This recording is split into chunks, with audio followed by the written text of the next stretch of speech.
ईश्वरी भिसे मृत्यू प्रकरणी ससून रुग्णालयाला पत्र पाठवलं गेलेलं आहे। पुणे पोलिसांनी हे पत्र ससून रुग्णालयाला पाठवलेलं आहे। ससून रुग्णालयाच्या अहवालातल्या मुद्द्यांवरनं पोलीस संभ्रमावस्थेत आहेत। मंगेशकर रुग्णालय आणि डॉक्टर घैसास यांच्या भूमिकेबद्दल माहिती द्यावी असे निर्देश पुणे पोलिसांकडून आता ससूनला पत्राद्वारे दिले गेले।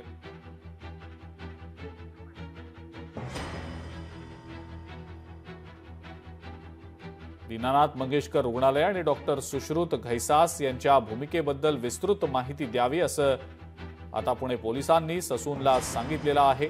अहवालात ठोस निष्कर्ष आढळून न आल्यामुळे तुर्तास मंगेशकर रुग्णालयाला दिलासा मिळाल्याचं दिसतंय। त्यामुळे वैद्यकीय समितीचा नवीन आणि सुधारित अहवाल नेमका कधी येणार याकडे लक्ष लागून राहिलेलं आहे। दीनानाथ मंगेशकर रुग्णालयात मेडिकल नेग्लिजन्स वैद्यकीय दुर्लक्षाबाबतची टिप्पणी ससून रुग्णालयानं अहवालात मांडलेली नसून त्याबद्दल स्पष्ट भूमिका मांडावी असं सुद्धा पुणे पोलिसांनी पाठवलेल्या या पत्रामध्ये नमूद करण्यात आलेलं आहे।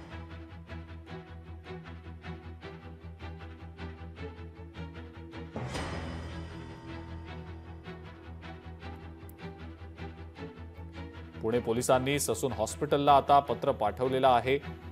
जो अहवाल ससून रुग्णालयाच्या समितीने दिलाय त्यात अजूनही स्पष्टता असायला हवी या अनुषंगाने पुणे पोलिसांनी निर्देश या पत्राद्वारे ससून रुग्णालयाला दिलेले आहेत। अमोल धर्माधिकारी आपले पुण्याचे प्रतिनिधी या संदर्भातली अधिक माहिती आपल्याला देत आहेत। अमोल, पुणे पोलिसांनी ससूनला जे पत्र पाठवलेलं आहे ज्यामध्ये काही गोष्टींची स्पष्टता दिली जावी असं देखील नमूद केलं गेलंय, तसे निर्देश असल्याचं समजतंय। आता हा जो स्पष्टतेचा अहवाल असेल तो ससून रुग्णालय नेमका केव्हापर्यंत पुणे पोलिसांकडे देईल, काही याबद्दलचा तपशील समोर येतोय का? खरं तर काल पुणे पोलिसांकडून हे पत्र देण्यात आलेलं आहे आणि त्यामुळे पुन्हा एकदा अहवाल आहे तो येण्यासाठी 3 ते 4 दिवसांचा कालावधी लागू शकतो।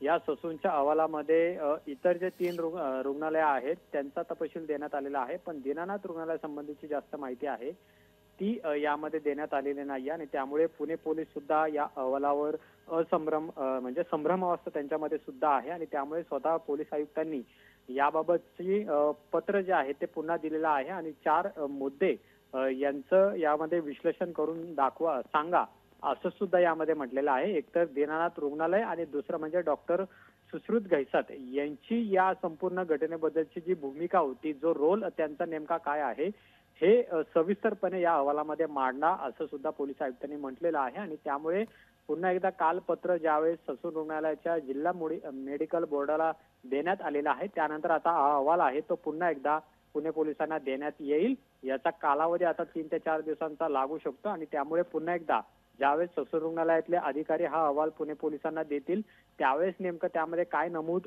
करण्यात येते हे पाहणं महत्वाचं आहे, कारण की काल हा अहवाल दिल्यानंतर प्राथमिक जी माहिती समोर आलेली होती ज्याच्यामध्ये दीनानाथ रुग्णालय आणि डॉक्टर सुश्रुत घैसास यांना एक प्रकारे क्लीन चिट देण्यात आलेली होती, मात्र त्यावर कुठेतरी पुणे पोलीस हे असमर्थ आहे किंवा ते याबाबत समाधानी नाहीत, कारण की त्यांना ज्या माहिती देण्यात आलेली होती तशा पद्धतीचा निष्कर्ष या अहवालामध्ये दिसून आलेला नाही आणि त्यामुळेच पुन्हा एकदा पत्र लिहून याबाबतची सविस्तर भूमिका आहे ससून रुग्णालयाची किंवा जो काही निष्कर्ष असेल तो पुन्हा एकदा पाठवावा असं पत्र आहे ते पुणे पोलिसांनी दिलेलं आहे। आता ससून रुग्णालयाचा जिल्हा मेडिकल बोर्ड याबाबतचा अहवाल कधी पुणे पोलिसांना देणार हे पाहणं महत्वाचं असेल, मात्र तुर्तास तरी या अहवालाबाबत जी संभ्रमावस्था होती ती पुणे पोलिसांना देखील जाणवलेली आहे आणि त्यामुळेच पुणे पोलिसांनी हे पत्र ससून रुग्णालयाला पुन्हा लिहिलेलं आहे। ठीक आहे अमोल, धन्यवाद सविस्तर माहिती दिली त्याबद्दल।